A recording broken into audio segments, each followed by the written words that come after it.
na tutakuwa tukisoma katika kitabu ya Mathayo sura yake ya 6 mstari wa 14 hadi 15. Mathayo sura yake ya 6 mstari wa 14 hadi 15, lakini pia tutasoma katika kitabu ya Mathayo sura yake ya 18, tutasoma mstari wa 21 hadi 22. Neno letu la kwanza katika kitabu ya Mathayo sura yake ya 6 mstari wa 14 hadi 15, lakini pia tutasoma tena katika kitabu ya Mathayo sura yake ya 18 21 hadi 22. Tunasoma katika jina la Yesu Kristo. Biblia inasema hivi: kwa sababu kama ninyi munasamehe watu makosa yao, Baba yenu wa mbinguni atawasamehe ninyi vile vile. Lakini kama ninyi hamsamehe watu makosa yao, Baba yenu hatawasamehe ninyi makosa yenu vile vile. Amen. Tunasoma katika kitabu ya Mathayo sura yake ya 18, tutasoma mstari wa 21 hadi 22. Mathayo 18 21 hadi 22. Biblia inasema hivi: kisha Petro akamwendea akamwambia, Bwana, ndugu yangu anikosee mara ngapi nami nimsamehe? Hata mara 7? Yesu akamwambia, sikwambii hata mara 7, lakini hata 70 mara 7. Ni neno la Bwana. Amen. Bwana Yesu apewe sifa sana. Jioni leo nataka tuzungumze somo ambayo nasema umuhimu wa kusamehe. Umuhimu wa kusamehe, wala kwa namna nyingine tunaweza kusema faida ya kusamehe. Na tunaweza kusema ya kwamba msamaha ni tendo ya kumwachilia mtu ama kuondoa mtu moyoni mwako ambaye mtu aliyesababisha maumivu katika maisha yako. Ni kusema ni hatua ama ni tendo ya kuondoa mtu wala watu ndani ya mioyo wako ambao wale watu ama ule mtu anaweza kusababisha maumivu katika moyo wako. Yaani wakati unapochukua maamuzi ama hatua ya kuondoa moyoni mwako watu ambao waliosababisha kwamba moyo wako ijae na maumivu, na hiyo ndio tunaweza kusema kwamba ni msamaha. Na nataka uelewe ya kwamba katika dunia ambayo tunaishi ni vigumu sana kuishi bila kukuwa na watu ambao wanaweza kutukosea, na mara kwa mara watu ambao wanaotukosea ni watu wa karibu na sisi. Ndugu zako wa karibu wanaweza kukosea, marafiki zako wanaweza kukosea, hata mpendwa wako wanaweza kukosea. Lakini Biblia inakuja kutuambia leo ya kwamba inatubidi kujifunza kusamehe.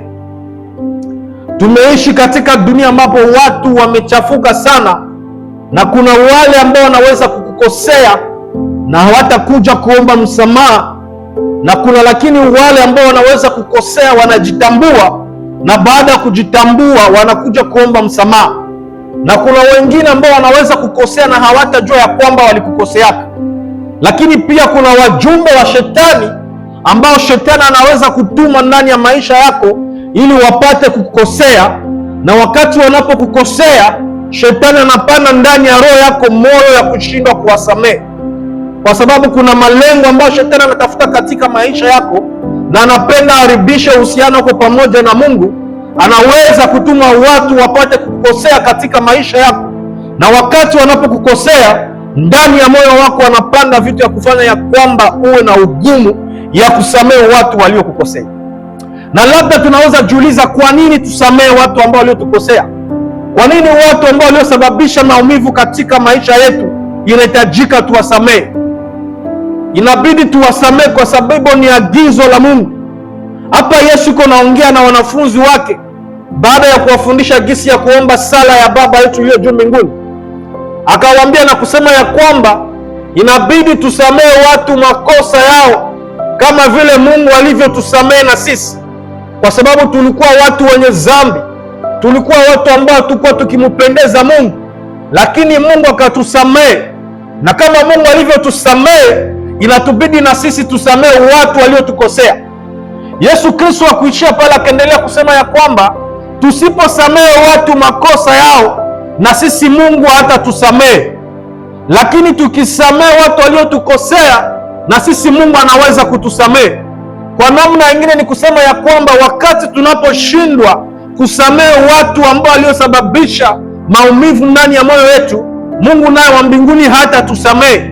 Kumbe kusudi tusamehewe na Mungu, inatubidi kwanza na sisi tujitahidi kusamehe watu ambao waliosababisha maumivu katika maisha yetu.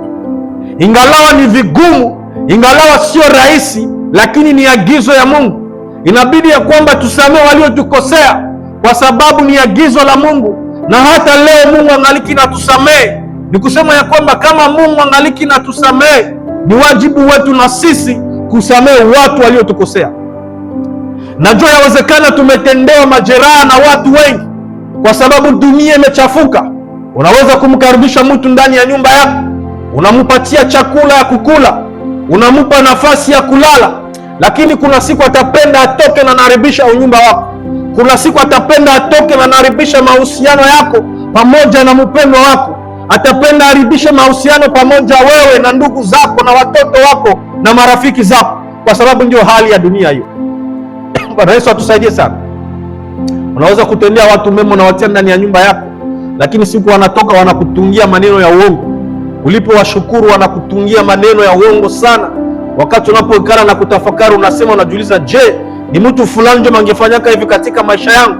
Na kila ambaye atakayemsikia maneno ambayo atasema atakuwa na uhakika ya kuamini kwamba ni kweli, kwa sababu yawezekana ni mtu ambaye uliishi naye siku za kutosha, na ile kuishi na wewe pamoja siku za kutosha inaweza kufanya watu wafikiri ya kwamba kila neno ambayo uko unasema kwa ajili yako inaweza kuwa ni kweli.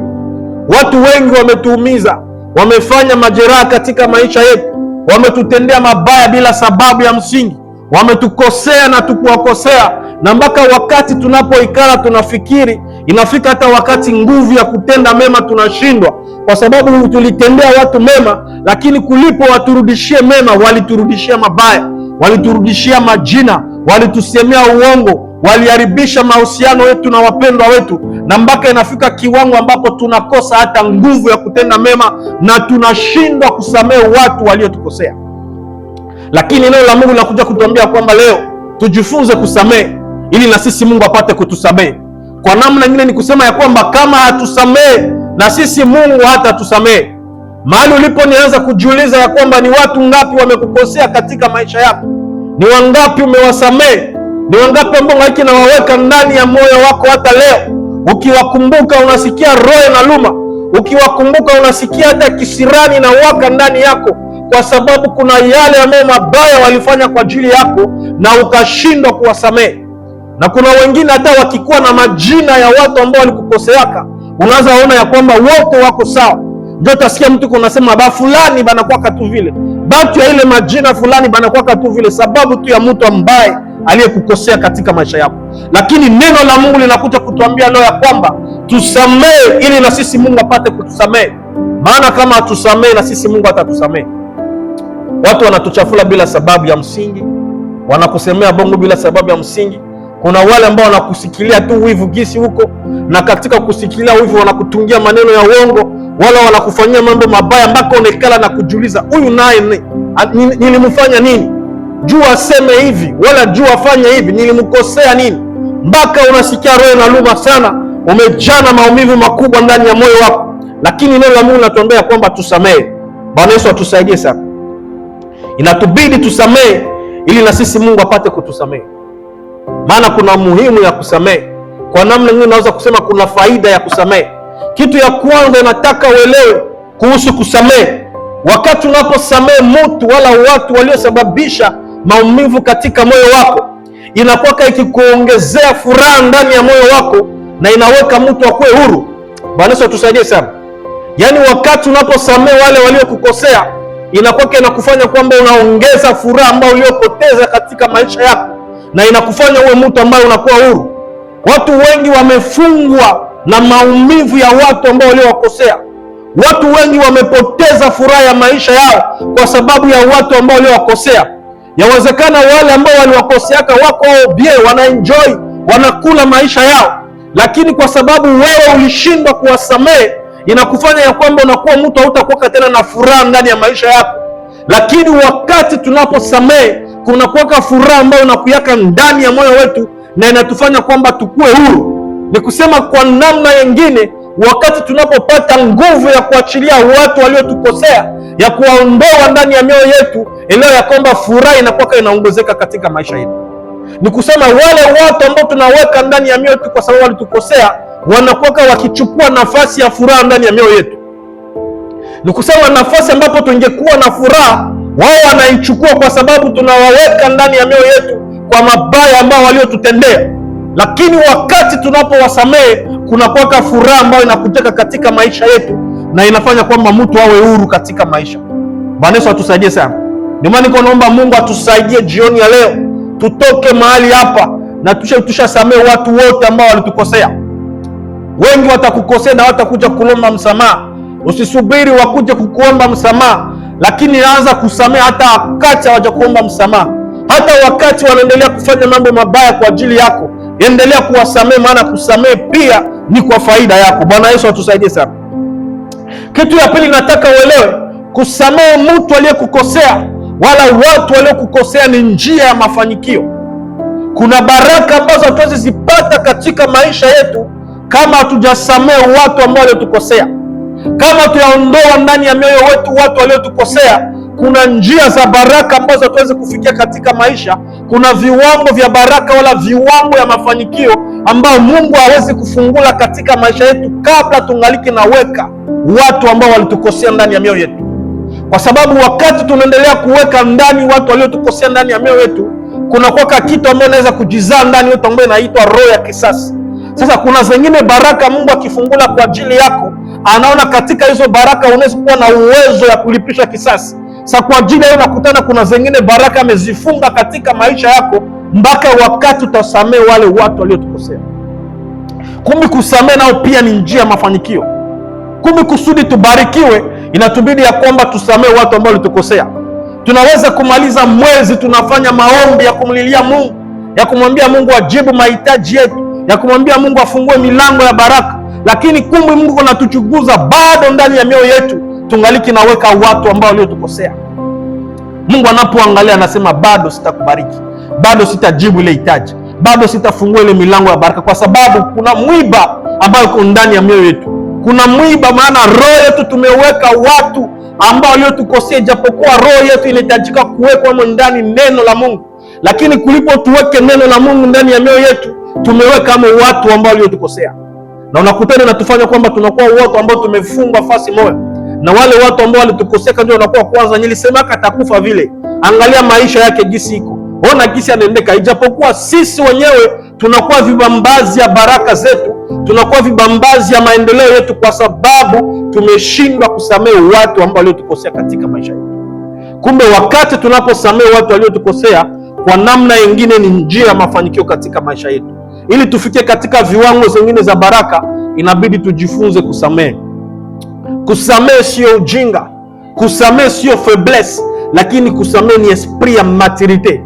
Kwa sababu wakati mtu unafika kiwango ya kujua kusamehe, kwa namna tunasema kwamba kiroho tayari mtu alishakomala. Kwa sababu Wakristo ni wengi, lakini ni wachache ambao wanajifunza kusamehe. Ni wengi wako ndani ya makanisa wanawekeana vinyongo wao kwa wao, japokuwa wako katika kanisa moja, wanashindwa kusamehe kwa sababu shetani ametawala mioyo zao. Shetani ameweka mbegu ya chuki ndani mwao, na inafanya kwamba hata watu wangewakosea namna gani hawawezi kuwasamehe. Siku moja nikasema ya kwamba ninajua mtu mmoja ambaye alikuwa na kitabu yake, na hiyo kitabu yake alikuwa anaandika vitu vibaya walimkoseaka. Kama ulimkosea, ulimtukana, na kamata naandika, mtu fulani aliniambiaka hivi, mtu fulani alinikoseaka hivi. Yaani ndani ya kitabu yake iko naandika watu ambao walimkoseaka. Bwana Yesu atonie huruma sana. Jiulize ni kwa lengo gani anaandika hayo watu ndani ya vitabu? Ni kusema siku moja napenda naye alipisha kisasi. Bwana Yesu atonie huruma sana. Wakati mtu anapofika kiwango ya kuandika ndani ya kae, ndani ya buku watu ambao waliokukosea, ijapokuwa ni Mkristo, walikuwa wanamuita pastor, walikuwa wanamuita mtumishi wa Mungu, lakini iko na kitabu ambacho anatiamo watu ambao waliomkosea. Bwana Yesu atonie huruma sana. Lakini leo ya kwamba kusamehe ni njia ya mafanikio, ili tuendelee mbele kimaisha, ili tufikie zingine baraka kimaisha, inabidi tusamehe watu waliotukosea. Kitu ya tatu ambayo nataka kuelewa ya kwamba wakati tunapomsamehe mtu wala watu waliokukosea, inaondoa utawala wa mtu mwingine kwenye akili yako na ule mtu. Ni kusema kuna watu ambao wametawala akili zetu, kuna watu ambao wametawala roho zetu, si kwa sababu ni watu ambao tunawapenda, si kwa sababu ni watu ambao wanafaa katika maisha yetu, lakini wametawala akili yetu kwa sababu walitutendeaka jeuri, kwa sababu walitufanyiaka mabaya, na kwa kama wanakuwa wakitawala akili yetu. Hawezi maliza siku bila kukumbuka ule mtu ambaye alikukoseaka mabaya. Ni vigumu sana umalize siku bila kusema ule mtu ambaye alikufanyaka mabaya. Kila wakati unamkumbuka, unakutana akili yako inatawaliwa na ule mtu. Uendapo kazini, unakutana ndani ya akili yako, ndani ya roho yako muko tu ule mtu alikukosea. Mtu mmoja akikwambia mwingine mubaya, tayari unakumbuka ule ambaye alikukosea.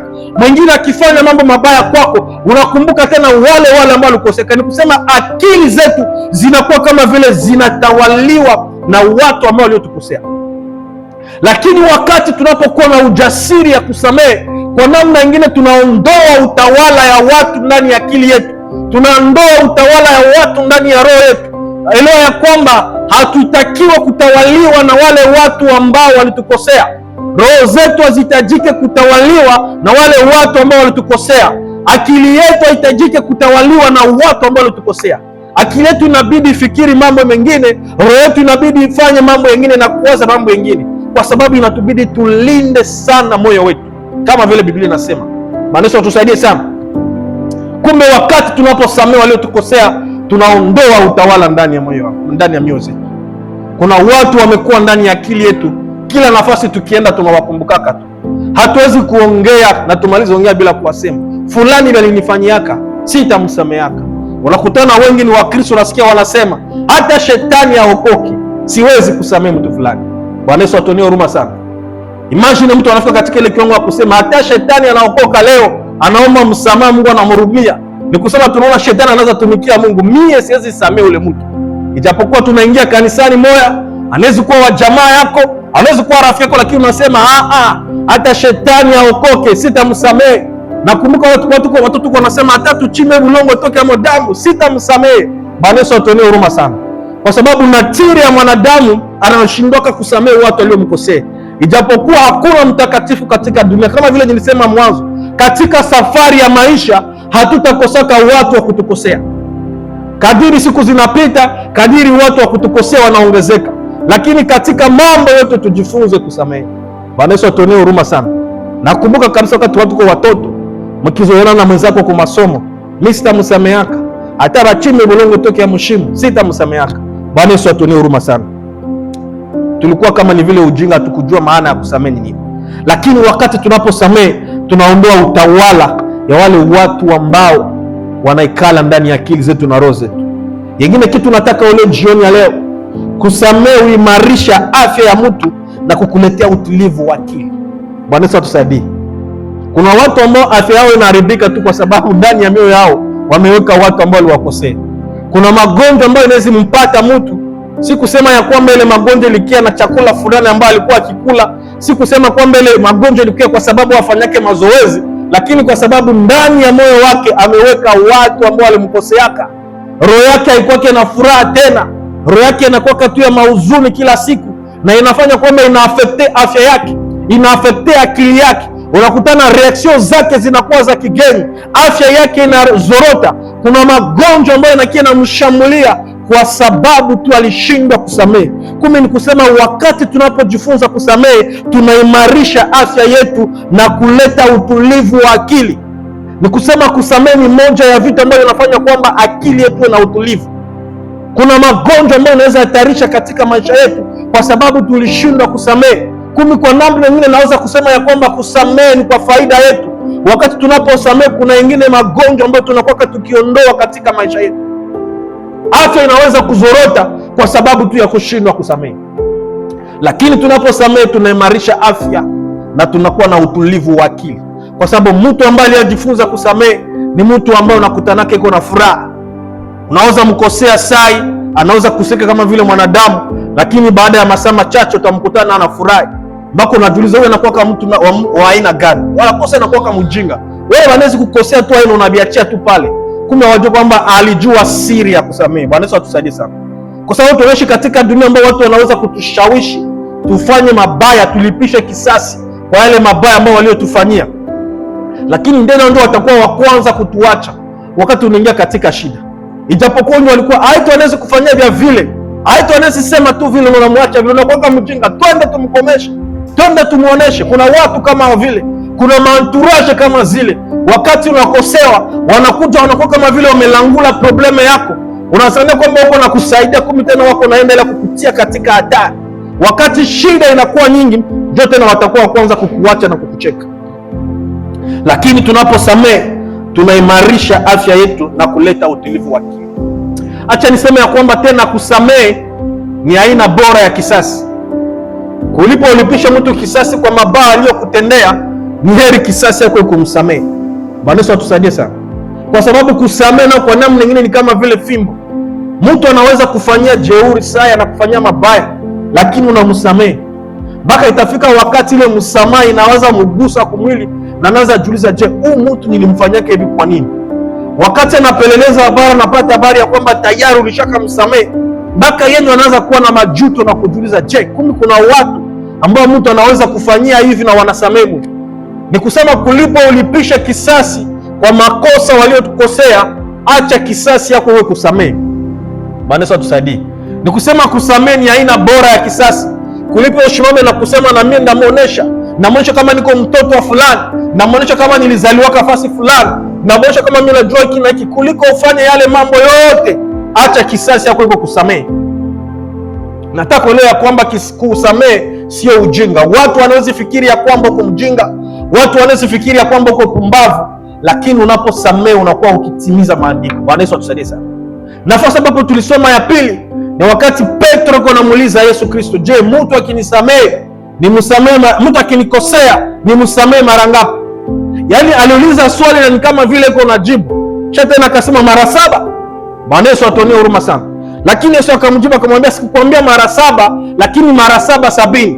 Kwa namna nyingine Yesu alitaka kumuoneshelea kwamba hakuna kosa ambayo hatuwezi kusamehe. Kwa viwango ya makosa watu wanatufanyia, tujifunze kusamehe. Najua watu wamefanya mabaya katika maisha yetu, wametukosea. Tukisema tuikale hapa tuanze elezeana ni mambo gani tulifanyiwa. Hatukufanya kosa yoyote, lakini walitusemea uongo. Hatukufanya kosa yoyote, lakini walifanya njama zibaya za kutumaliza. Lakini Biblia inatuambia kwamba tusamehe, maana tunaposamehe ndipo Mungu atatusamehe na sisi. Lakini tusiposamehe, Baba wetu wa mbinguni na atatusamehe. Kumbe kusamehe ni aina bora ya kisasi. Kulipo mpige mtu, kulipo urudishe mabaya, acha kisasi yako kwa kumsamehe. Lakini pia naweza kusema ya kwamba kusamehe unaonesha upendo na kuondoa hasira na chuki ndani ya mtu.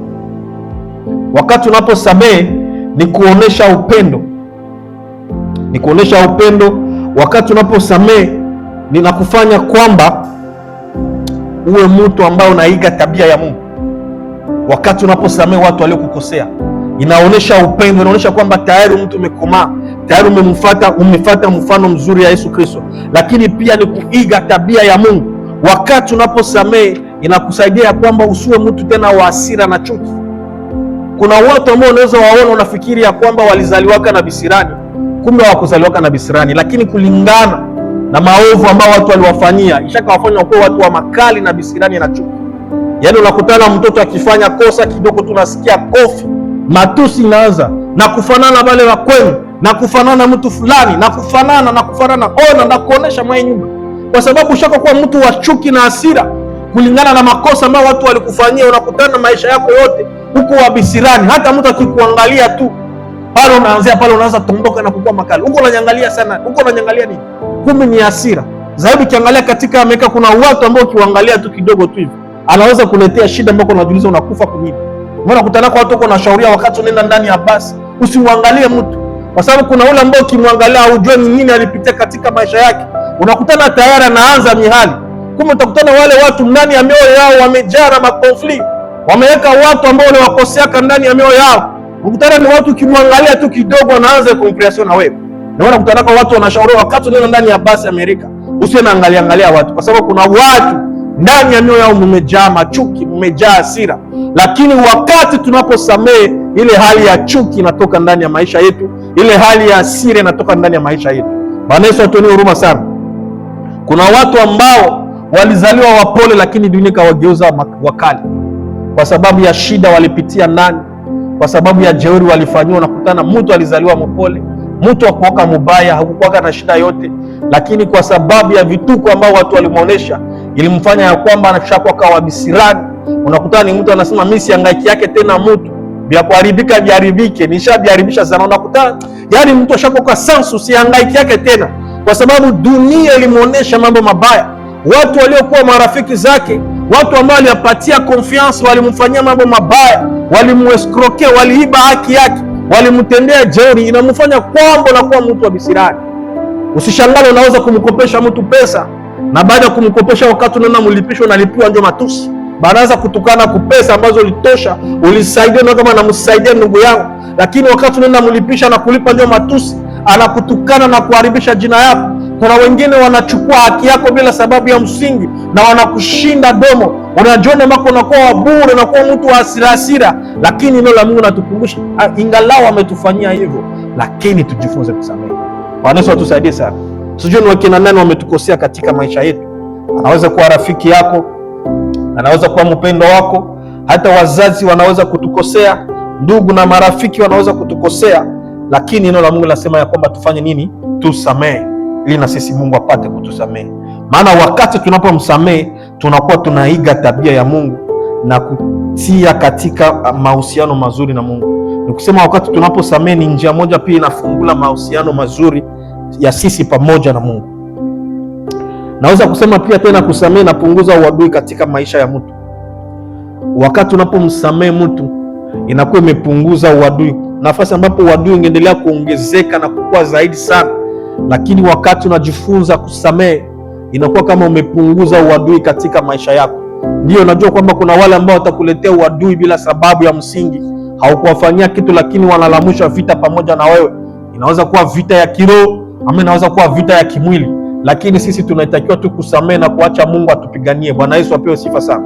Sisi kazi yetu ni kusamehe na kuacha Mungu atupiganie, kwa sababu wakati tunaposamehe tunapunguza uadui katika maisha yetu. Lakini kusamehe tena pia nao ni kama vile silaha kubwa. Mtu anaweza kukosea kwa lengo ya kupenda angalie reaction itakuwa namna gani, lakini wakati unakutana au reagire kitu ndani ya moyo wako unasamehe, baka tekana na kwanza jiuliza, je, yale mambo nilimfanyia ilimfika kwa la kumfika?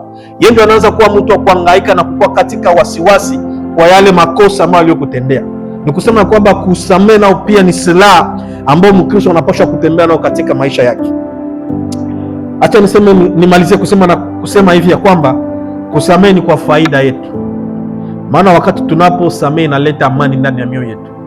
Sijue watu wanaotukosea nini katika maisha yetu. Najua vizuri wakati mwingine maumivu inaweza kuwa makubwa mpaka mtu anashindwa kusamehe. Kwa sababu unakutana wale ambao wakufikiri kwamba wangekukoseaka siku moja ndio wanakukosea. Wale ambao ulipatia confiance yako yote, uliwachukua kama ndugu, kama marafiki, ndio wanasababisha maumivu makubwa ndani ya moyo wako, na kwanza kujiuliza, je, kumbe fulana ingenifanyiaka hivi? Kumbe fulana ingenisemeaka hivi? Apre biote nilimfanyiaka, kumbe ndio ingenifanyiaka hivi. Wakati mwingine kusamehe inaweza kuwa vigumu. Unaweza penda kusamehe lakini unashindwa. Wakati unakumbuka vile walikufanyia yako, unasema hapana, siwezi kusamehe. Ule siwezi kumsamehe. Muniambie ya mwingine mtu, lakini ule siwezi kumsamehe. Baba fulani, mama fulani, kaka fulani, dada fulani, ule hapana. Umenisamehe wengine wote, lakini hapana ule, kwa sababu walikutendea mambo makubwa. Walifanya kwamba moyo wako ijae na maumivu makubwa mpaka unashindwa kusamehe. Ungependa kusamehe, lakini kuna wakati ambapo unakumbuka unasema hapana. Unasikia roho na luma tena, unasikia kinyongo. Lakini wakati unapoona unafika katika viwango ambapo ungetaka kumsamehe mtu lakini unashindwa kumsamehe, kitu ya kwanza ambayo utafanya ni kumuomba Mungu. Nikwambia Mungu akusaidie, kwa sababu kuna yale ambayo walifanya kwa ajili yako, kitafakari unasema wapi. Yawezekana ungetamani na wewe usamehe lakini unashindwa. Kitu ya kumlilia Mungu ni kuambia Mungu akupatie moyo wa kusamehe. Waambie nguvu za Roho Mtakatifu ziingie ndani mwako, zipande ndani mwako mbegu ya kusamehe. Yawezekana ungependa usamehe lakini unashindwa. marafiki zako walikukosea, ndugu zako walikukosea, lakini unashindwa kuwasamehe. Bwana Yesu atuonee huruma sana. Acha niseme ya kwamba unaweza kumsamehe mtu na kila mtu anaishi maisha yake, lakini ujue kwamba ndani ya moyo wako tayari haumweke yule mtu kama vile kinyonge ndani ya moyo wako. Tayari umeshamsamehe, ingalau kusema ya kwamba ni vigumu tena mahusiano yenu yarudi kama yalivyokuwa, lakini ya muhimu ni kujiuliza, je, ingalau mahusiano haitarudia kisilikuwa, lakini huyu mtu tayari nilishamsamehe ndani ya moyo wangu? Eske nishamuondoa ndani ya moyo kama vile mtu aliyesababisha maumivu? Kwa sababu kusamehe inaweza kuwa vigumu, lakini ukifika katika kiwango ambapo unashindwa kusamehe, mwambie Roho Mtakatifu akuwezeshe. Ingia katika maombi, mwambie nguvu za Roho Mtakatifu zikujaze, zikupatie uwezo na ujasiri ya kusamehe.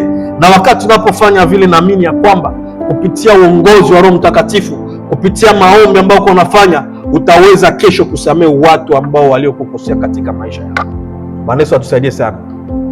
Nataka tuombe Mungu kwa mwisho. Sijui wametukosea nini katika maisha yetu. Yawezekana wamekukosea mambo mabaya, ukiyafikiri unasema ya kwamba usisamehe, lakini jioni ya leo napenda kwamba Mungu akusaidie uanze kusamehe watu waliokukosea. Mungu akusaidie ndani ya moyo wako uondoe wale watu wote ambao waliokukosea. Ujue kwamba tayari hapa tulishamalizana nao. Ujue kwamba roho yako sio nafasi ya kuweka watu waliokukosea. Usamehe na safari ya maisha endelee. Usamehe ili uone zingine baraka ambazo Mungu atafungula katika maisha yako. Usamehe kwa ajili ya nafsi yako. Usamehe kama vile agizo ya neno la Mungu kwamba tusamehe na sisi Mungu apate kutusamehe. Sijui wamekufanyia nini katika maisha yako. Yawezekana wamekufanyia mambo mabaya mpaka ukikala unasikia roho inaluma. Ukikumbuka unasema hakika kumbe fulani angenifanyia hivi. Lakini jioni aliwaambia Mungu akusaidie usamehe wale watu waliokukosea. Hata kama ungekumbuka vile walikukosea, lakini roho isikulume, kwa sababu kwa hali ya mwanadamu ni vigumu sana kusahau mabaya ambayo tuliofanyiwaka. Lakini hata kama ungekumbuka wale mabaya, isiwe sababu ya kufanya tena roho yako ilume. Ile mabaya isifanye tena roho yako ikose amani, lakini ukutane hata kama